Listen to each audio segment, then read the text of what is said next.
pagi Bapak Ibu Guru, Suster, dan teman-teman. Perkenalkan, nama saya Elisia Winsyana Sembiring dari SMP Asisi Medan kelas 81. Kali ini saya akan mendeskripsikan mengenai kehidupan Santo Fransiskus.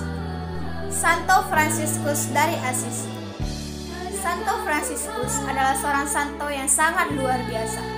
Ia adalah pendiri Ordo Fransiskan yang sampai saat ini masih terus tumbuh dan berkembang. Fransiskus lahir di kota Assisi, Italia pada tahun 1181. Ayahnya bernama Pietra Bernardon, seorang pedagang kain yang sangat kaya raya, dan ibunya bernama Donna Pica. Di masa mudanya, Fransiskus lebih suka bersenang-senang dan menghambur-hamburkan harta ayahnya daripada belajar. Ketika usianya 20 tahun, Fransiskus ikut maju melawan Prugia. Ia tertangkap dan disekap selama 1 tahun hingga jatuh sakit. Pada masa itulah ia mendekatkan diri kepada Tuhan. Setelah Fransiskus dibebaskan, ia mendapatkan suatu mimpi yang aneh. Dalam mimpinya, ia mendengarkan suara yang berkata, "Layanilah dan bukannya pelayan." Setelah Fransiskus memutuskan untuk hidup miskin, ia pergi ke Roma dan menukarkan bajunya yang mahal dengan seorang pengemis. Fransiskus seharian mengemis. Semua hasilnya dimasukkan Fransiskus ke dalam kotak persembahan untuk orang-orang miskin di kubur para rasul. Ia pulang tanpa uang sama sekali di sakunya. Suatu hari, ketika sedang berdoa di gereja Santo Damiano, Fransiskus mendengar suara Tuhan. "Fransiskus, perbaikilah gerejaku yang hampir roboh ini." Jadi Fransiskus pergi untuk melaksanakan perintah Tuhan. Ia menjual setumpuk kain ayahnya yang mahal untuk membeli bahan-bahan guna membangun gereja yang telah tua itu. Senor Pietro Bernardon sangat marah. Fransiskus dikurungnya di kamar. Fransiskus dengan bantuan ibunya berhasil menyelamatkan diri dan pergi kepada uskup Guido, yaitu uskup kota Assisi. Pak Bernardon segera menyusulnya. Ia mengancam jika Fransiskus tidak mau pulang bersamanya, ia tidak akan mengakui Fransiskus sebagai anaknya, dan dengan demikian tidak akan memberikan warisan barang sepeser pun kepada Fransiskus.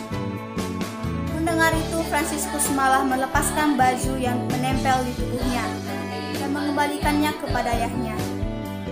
Sejak saat itu, dia mulai mengunjungi rumah sakit, melayani orang sakit, berkhotbah di jalan-jalan, dan memandang semua orang baik laki-laki maupun perempuan sebagai saudara kandungnya. Orang-orang mulai tertarik dengan kehidupan Santo Fransiskus.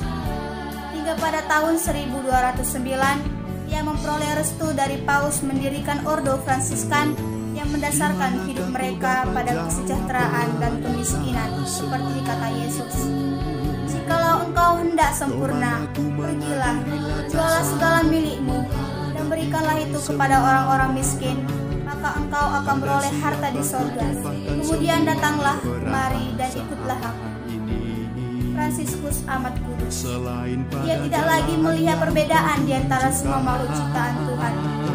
Baginya segala sesuatu yang ada di dunia ini adalah karunia ilahi. Kelembutan jiwanya yang bahkan membuat binatang-binatang pun menyayanginya. Binatang buas menjadi jinak bila berada di dekat orang suci. Kisah-kisah ajaib Santo Fransiskus dalam hidup Fransiskus sering terjadi peristiwa-peristiwa yang sangat luar biasa, di mana ia berbicara kepada binatang-binatang. Di antaranya, ketika Santo Fransiskus menghardi serombongan burung dan mengganggu-ganggu upacara-upacara gereja yang mengherankan, burung itu kemudian tinggal tenang sampai Fransiskus menyelesaikan khotbahnya. Khotbahlah para burung-burung itu. Dan masih banyak lagi cerita kisah tentang Santo Fransiskus.